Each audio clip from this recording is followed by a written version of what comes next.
Hey guys, Ashwin Vidyala here. Let me adjust this a little bit. I don't like that. What up? I wanted to start the video by looking all solemn and going, let me show you the path, the truth, the way of life. But that would be a whole lot of bullshit. So I'm not gonna do that. I want to talk about a semi-important concept, and it's very relevant. It's not very esoterical, so that's a good thing, I guess. We take certain things for granted, especially if you've been doing it for a while, in terms of skill. And you forget that not everybody have those skills. I want to give you an example. I just now, my best friend was visiting from out of town, and so she was going back today, and she got her license 2 months ago. So, and you know, she lives, she doesn't live in a big city. I'm in Dallas, and so you know, she's not used to the big highways and multiple lanes and crazy Texan drivers, you know. So what I did was, and we had to change like 4 highways before she got on her main highway to go back home. And so I just, you know, I made her follow me till that main highway because, you know, she changed 4 highways, and I can see how it will be difficult. And so I drove her till there and I drove back. And on the way in between, I completely forgot to even consider that there was construction on one of the highways on the way there to that main highway she was taking.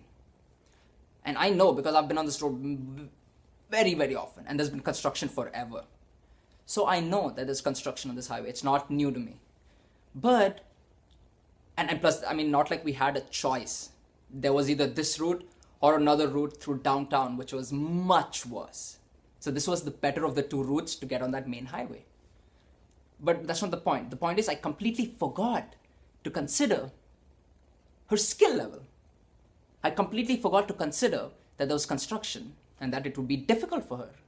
Now, you know, once we reached there and before I told her bye, she said it was not that big a deal. But, so what I'm trying to say is, I just automatically assumed that it wouldn't be an issue for her. I mean, it didn't occur to me that, you know what, this construction, it might be difficult for her. We can probably find another route. I didn't even think of that. So when you're, what I'm trying to say is, when you're talking to people, see, we deal with people.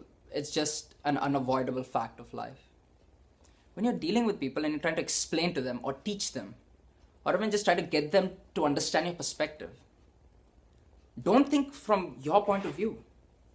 Try to think from their point of view, from that person's point of view. Even for a second. I mean, just try to consider, how is this person perceiving what I'm saying based on where that person is and what her skill level is and where she is, or where that individual, you know, his life experience, whatever. Because that, I'm pretty sure, will give you a major, major advantage when you're trying to persuade people to your ideas, when you're trying to convince people to your way of thinking, when you try to make people understand where you're coming from. Does that make sense, guys? Just try to look at it from that person's perspective and not just your own. And that should make a difference to you. Have a great day, guys.